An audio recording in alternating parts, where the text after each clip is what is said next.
Well, good day to all, and welcome to this lecture. And I'm very glad to have you here all. So today we are going to talk about life and works of Emerson. Uh, his full name is Ralph Waldo Emerson. You can see one of his photograph. Now, if you just want to say very briefly that who was Ralph Waldo Emerson? Uh, in American history of literature, he has a very distinctive place in the American history of literature, Ralph Waldo Emerson, and some people they also call him that he is the father of modern American literature because of his contribution to the American literature. And also he is a philosopher, he is a poet, and he was also a public speaker.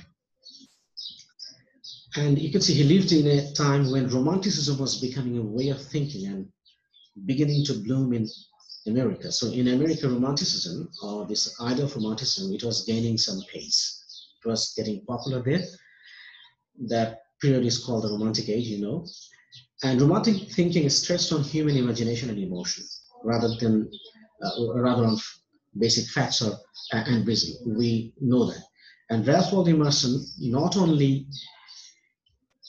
provided plenty of that, but he also nourished it and inspired many other writers of that time.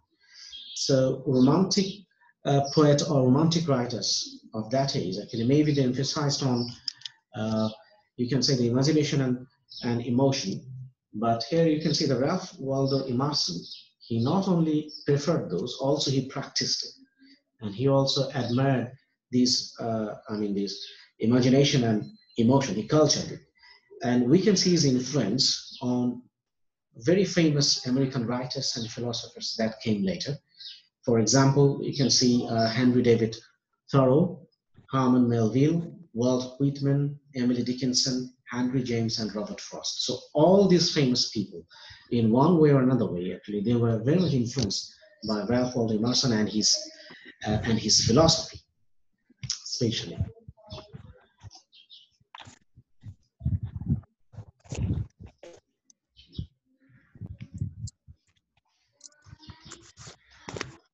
Now let me jump to the next slide.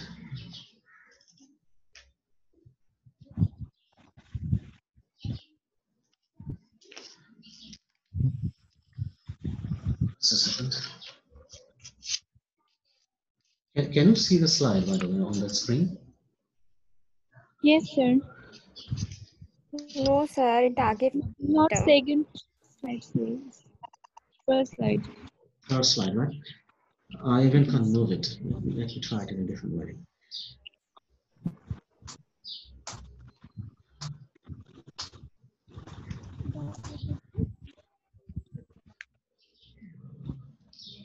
So you're 44 now.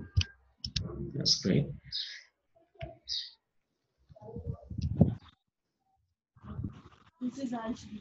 Okay, can you see this next slide now? Yes, sir. Yes, sir. Okay, great. Yes, sir. Fantastic. Okay, now, so you see, Ralph Waldo Emerson, as a philosopher, as a writer, he was very astute and intellectual man. Astute means he was very, you can see he's very clever. Astute, that means he has some kind of intelligence, very intelligent person, and he was an intellectual person in American literature. And he has been depicted as a leading figure in American thought and literature, or at least ranks up there with the very best. But there is so much more to Ralph Waldo Emerson when he considered the personal hardships that he had to endure during the course of his life, and when we see the type of man that he becomes. He certainly was a man of inspiration who knew how to express himself by writing the best of poems and philosophical ideas with inspiration. So here it means that Ralph Waldo Emerson, actually, he had to suffer lots of personal experience. He had to suffer lots of personal disasters in his life. Especially his wife died after getting married. Died after 2 years of getting married. And this situation, or you can say this incident, it influenced him a lot, in his later life. And it brought lots of changes in his personal philosophy. We'll also see that in a few minutes. Ralph Waldo Emerson was born May 25, 1803, His father was a prominent Boston minister. Now you see, his father was a minister. Minister means his father, was a person in the church, like bishop or father. So he was a minister in the church, and his father also wanted him to be the same. But when he was 8 years old, his father died. Then later on, his mother really she struggled a lot, and she even she didn't find any chance to send her son to all the renowned schools and colleges at that time available in USA. So you see, he went to Boston Latin School, and also he was sent to Harvard College to study there. Now, after graduating from Harvard, he taught at a school along with his older brother for some time, and eventually he decided to become a Unitarian minister, and he became a junior pastor or a minister in the second church. And Unitarian minister, this is, you can find it a little bit interesting. His father was a minister, and they are from the Unitarian Christian theological background. So you see, Unitarianism is a theological movement, a Christian theological movement. And this group of people, those who are Unitarian, they believe in the oneness of the God. If you don't need the microphone, could you please just keep it on the mute mode? Just mute your microphone. Okay, thank you. So Unitarian, they don't believe, just like the other Christian groups, they don't believe in the Trinity. That is God the Son, the God, the God Himself, the God, the Son, and the Holy Spirit. So God, Son, the Holy Spirit. So usually most of the Christian denominations that we have seen, they believe in this Trinity. But Unitarian people, they do not believe in this Trinity. They think that God is one. So you can see they are more like, monotheist. Could you please Sumi Mohanta mute কর just keep your microphone mute. Keep your microphone mute if it is not needed. তিনজন এখনো mute করেনি। Okay. Now the next slide. Emerson's personal life appeared promising as he fell in love and married Ellen Tucker in 1829. You see, Ellen Tucker, she was very, her family was very rich, and Emerson got married with this lady, and he loved her, Ellen Tucker. But in 1931, she died. So that's why he says that his happiness was short-lived. However, as his young wife died less than 2 years later. So Emerson was emotionally devastated by this situation, by this incident. But since his wife was from a very wealthy background, from a very wealthy family, so Emerson received an inheritance. That means he inherited a huge, number of wealth from his wife's side, and that helped him to sustain him for the rest of his life. So he didn't need to worry about money in his rest of his life because his wife was very rich. So, but he was very devastated by this incident, this death of his wife, and later on, what happened that he became very skeptical about his religious beliefs. So he was a minister in the church, and he was very much into it. But you see, with the death of his wife, he became very skeptical about this organized religion. So he never believed in the organized religion like Christianity. He never believed anything that is institutionalized. And then he revolted against this, and he left the church, and he chose his own way. He started, moving around the country, and he traveled different countries. He went to different countries, and next 25 years, actually, he went to different countries, and he started giving lectures in different places. And he earned a good amount of money giving lectures. That means he became a public speaker. He left the church, but he became a public speaker. At the same time, he also pursued his career as a writer. So he was an orator, and he was a writer at the same time, and he left the church, and he didn't believe in the existing Christianity anymore. So, and when he went to Britain, something very interesting happened, that he met Thomas Carlyle, a very famous writer at that time in England.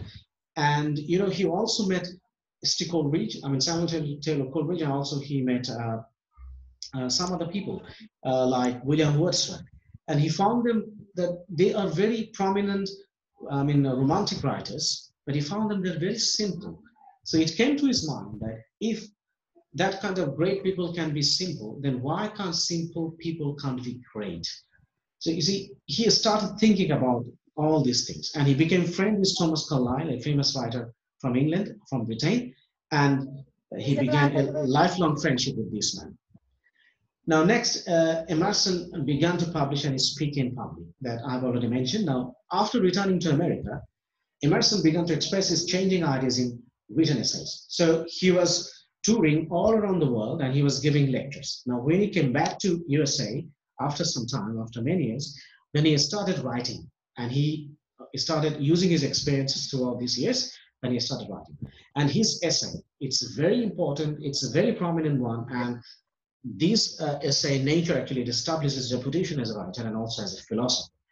And this Nature, it was published in 1836, and it is often cited as the place where central ideas of transcendentalism are expressed. So this Nature, this essay, is said that this idea of American transcendentalism, it was established by the publication of this essay titled Nature by Emerson. Now, just to give you a little bit of idea or taste of it, I have collected, I have inserted the first paragraph from this essay, Nature, then you will find it interesting. I'll explain it to you. So here you can see on your screen, this is the very first paragraph from his essay, Nature, which was published in 1836. Now here, what he says, just listen to it carefully and try to understand it. He's saying, our age is retrospective. It builds the sepulchres of the fathers. It writes biographies, histories, and criticism. The foregoing generations beheld God and nature face to face, we through their eyes. Why shouldn't we also enjoy an original relation to the universe?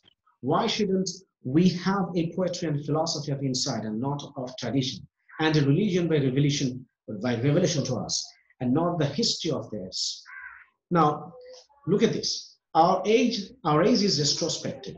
Retrospective means he's saying that we are living in an age, and that is very much reflective. It is very contemplative. We think of the past, and also we try to reflect on it. So he's saying that our age is retrospective.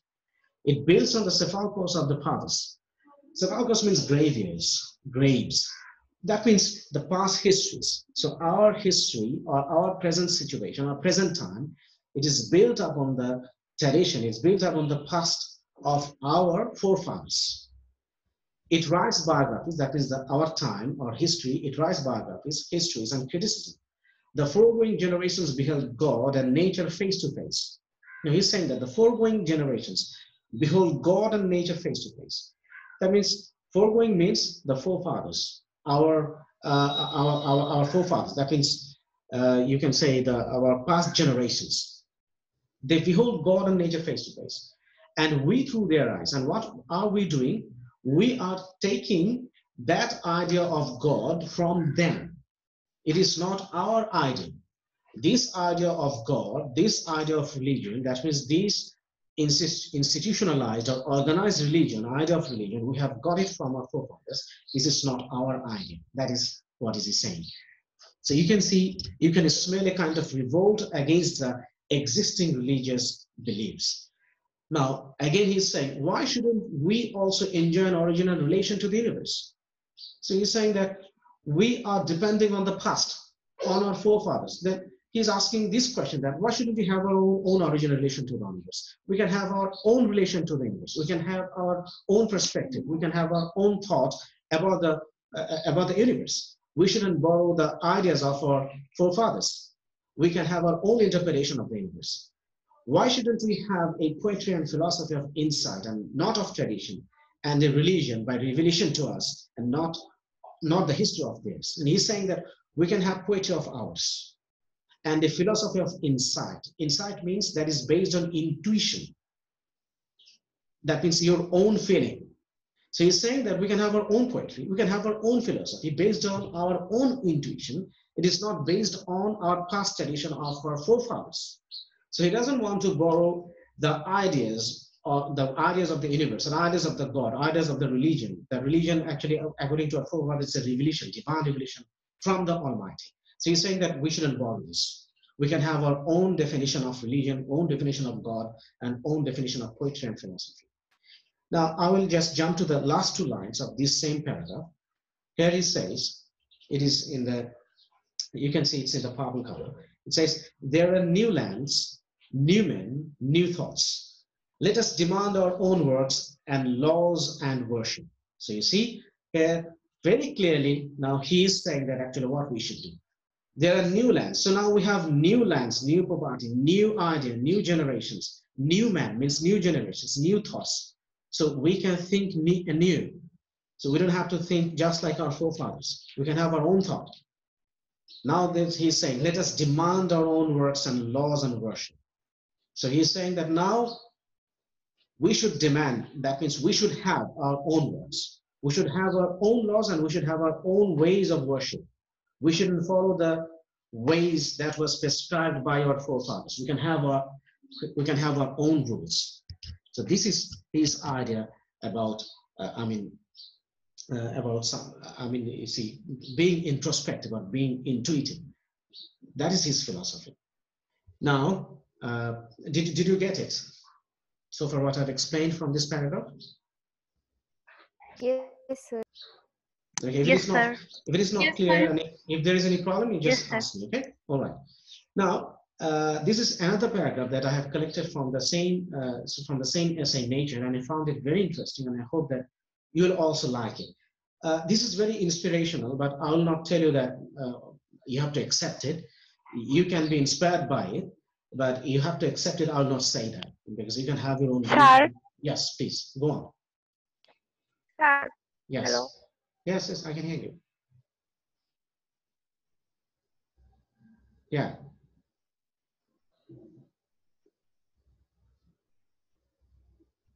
Can you hear me? Sir এমারসনকে কি religious reformer বলা যাবে?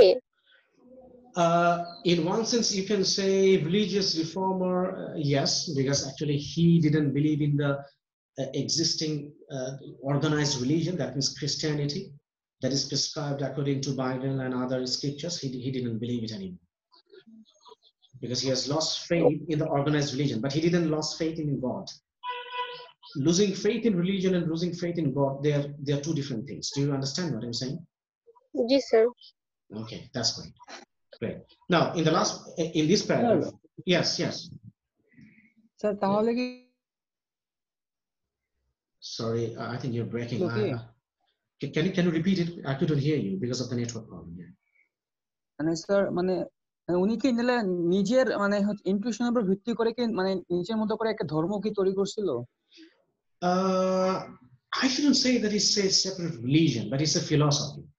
Because philosophy and religion is two completely different things. Philosophy, I mean, people can follow it or not, but religion, you see, most of the people, we abide by the rules as prescribed by the religion. So, and philosophy is a different perspective. It's completely personal. So that's actually, I would say that he didn't introduce a new religion. Rather, actually, he introduced a new philosophy, that how actually, a new outlook, to jazz religion, you can say that. Okay? Sir. Yes, Hello? yes. Go ahead. Sir, was he against the ancestral ideas? Absolutely. He didn't believe his ancestors' ideas of religion. Forefathers' religion, he didn't believe it anymore. Okay? That means Okay, sir. you can. I should mention one word, so it will make it very clear that what kind of person actually he was. He was a non-conformist. To put it simply, Ralph Waldo Emerson was a non-conformist. Actually, he didn't want to conform to the existing religious beliefs. He didn't want to go by those rules. He wanted to have his own perspective about the religion, because I told you that after the death of his wife, something happened to him, and with that incident he lost his complete faith in the institutionalized religion or organized religion. That was the change. That was a kind of epiphany, you can say. And also he traveled through different parts of the European countries, and he went to different places. and he came very close to the nature, and he was very fond of nature. I mean, nature means the true nature, nature that we know. I mean, natural sites, and I mean, forests and other things, trees, whatever you say. So he became very close to the nature, and he was very much influenced by the nature. And after his visit to different places, especially he went to France, and there I forgot the name of the name of the park. It was a very renowned park. It's a French name, very difficult to pronounce, so that's why actually I couldn't recall it now. He went there and he was very inspired by the beauty of that nature. And there actually he got these kind of ideas from visiting different natural places. And that's actually, you can see the title of this essay is Nature. Now here it says in this paragraph, yet it is certain that the power to produce this delight doesn't reside in nature but in man, or in a harmony of both. Now here he's saying that earlier actually mentioned that we have to depend on the nature, because nature, it has something that can inspire people, and people can get, or people can feel the existence of God in nature. They can feel the God. Because I have to mention that, Ralph Waldo Emerson, and also his, followers, these American transcendentalists, most of them, they were pantheists. They believed the existence of God in everything. That means everything they could see the existence of God. Pantheism or pantheist, that you call them. Okay? That means God is in everything. God is in everything. Pantheism. Pantheism. Okay? Or pantheist.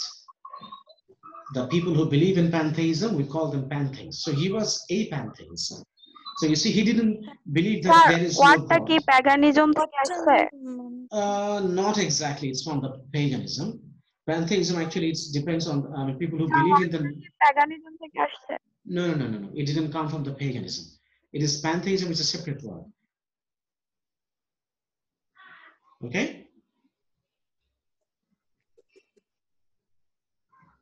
All right. So here you see in this paragraph. Okay. Here you see in this paragraph, it says that yet it is certain that the power to produce this delight does not reside in nature. So he's saying that we can rely on nature, and nature teaches us patience. But at the same time, he's saying that we completely, for our delight, for our happiness, completely we cannot depend on nature. We should also depend on ourselves as a man. For example, if I want to be happy, so I can take resort to the nature, I can take help from the nature, I can go to the nature, but at the same time, it also depends on me to be happy. So it's not only, it doesn't only depend on the nature, also it depends on me. Okay, so that's what he's saying that. So it is necessary. Can you hear me? Yes, sir. Yes, sir. Can you see the slides? I think my slides have gone from the screen. Yes, sir. You can see the slides? Yes, sir. Yes, sir. For some reason, I don't know, I can't see them. But anyway, I will continue.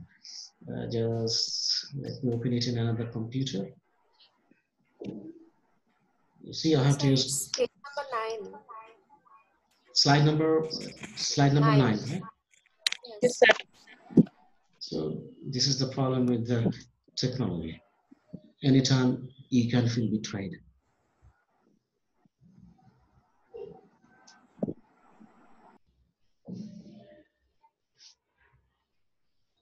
Just for this online, actually, I have to use 2 laptops. In one laptop, and another laptop, I keep the backup most of the time.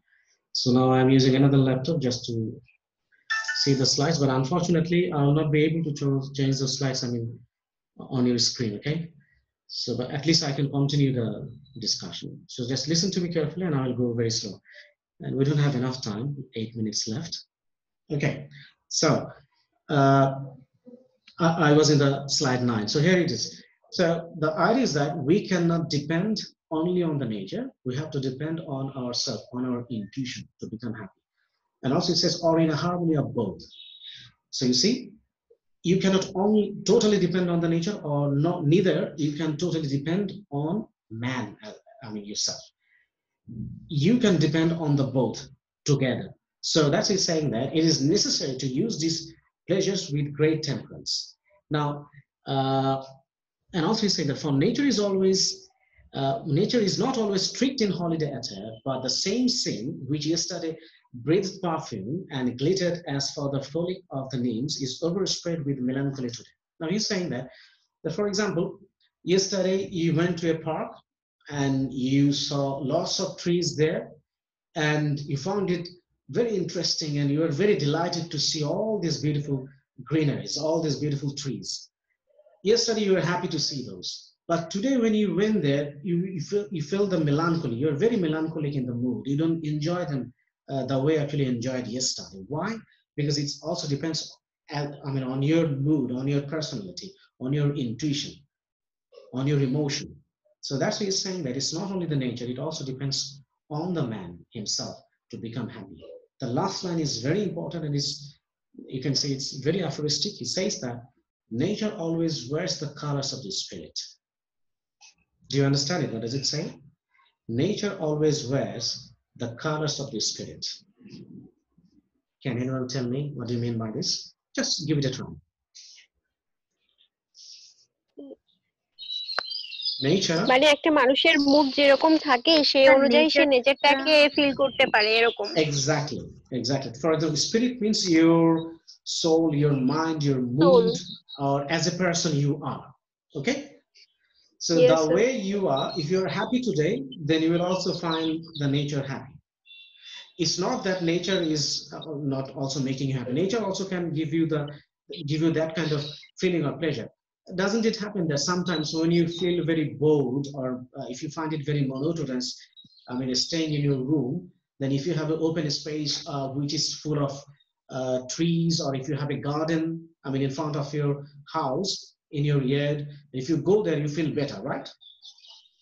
Yes, sir. Isn't it? Yes, sir. So when you go to your garden, you feel better. So you see, garden or the nature, it also has a power to make you happy. But at the same time, man also can make themselves happy. So you see, it's a harmony. So that's what he's saying, that nature always wears the colors of the spirit. That is the way actually I will feel. In the same way, actually, I will feel the nature. So if I'm sad, I will find the nature in a very sad mood. If I'm happy, then I'll also find the nature in a very happy mood. So that was his idea there.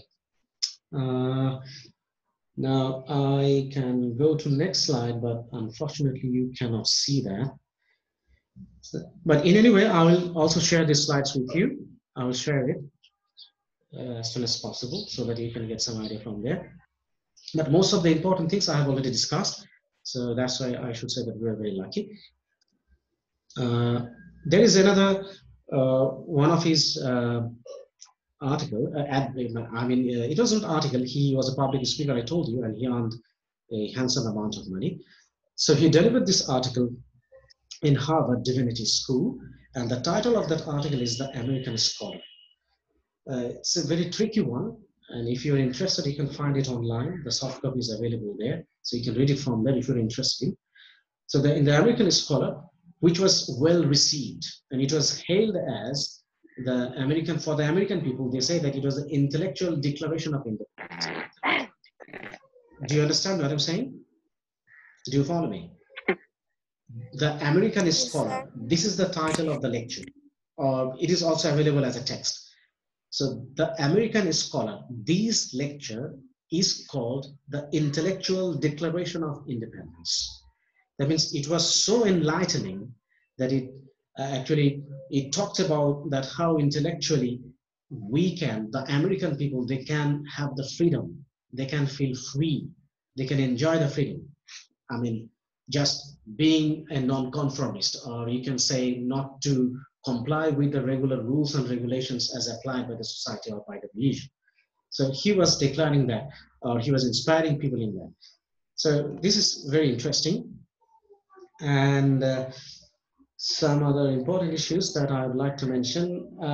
Emerson, actually, he married for the second time, and her wife's name was Lydia, and he got married in 1835. And later on, he started staying at Concord. Concord is a place in Massachusetts, and you see, rest of his life, he stayed there, Emerson. And Concord is a very famous place because many famous writers, they used to stay in that place. For example, Nathaniel Hawthorne, he was also from that place, Henry David Thoreau and Margaret Fuller and many other. So all of them actually, they knew personally, most of them knew personally Emerson, and all of them are heavily influenced by Emerson's philosophy, his writing and his literature. And that's why he was called the Sage of Concord. So Concord is the name of the place. So people would call him the Sage of Concord because he stayed there. And you see, I mentioned one name, Henry David Thoreau. Henry David Thoreau, he was junior to him by 15 years. That is 15 years younger than, Emerson. But they were very good friends. And Henry David Thoreau, he used to stay most of the time with Emerson, and he was influenced by his philosophy. That's why you see the American transcendentalism. This was, the two key figures that we can say, that Ralph Waldo Emerson, and the second person was Henry David Thoreau. So Henry David Thoreau was heavily influenced by Ralph Waldo Emerson, but it doesn't mean that Henry David Thoreau actually he complied or he agreed with all of his ideas. With Ralph Waldo Emerson, but he was influenced by him. So I think we can conclude our today's discussion here about Ralph Waldo Emerson, because I've already mentioned most of the important things here. You can also go through the handout from where you can have ideas about his writings and his works and about his legacy. And most of his famous works are also, I have already mentioned there. Still, if you have any confusion or anything to ask, you can leave your questions on your Facebook page, or also you can text me on your messenger group anytime you want. Okay, so do you have any question, anything, or any comment or any observation? So the main idea of him is we should not stay with the old idea of religion, and Yes. we should try to make a balance between nature and man. Exactly, and also he initiated this idea of transcendentalism. Actually, we have less than 30 minutes. Otherwise, actually, I would love to take more questions from you. But still, you can leave your questions on the Facebook page. I'll be there and I'll answer you ASAP as soon as possible. Okay? Okay, sir. Thank you. Okay, thank you very much. Thank you. Assalamu alaikum, sir. Wa alaikum assalam. Take care.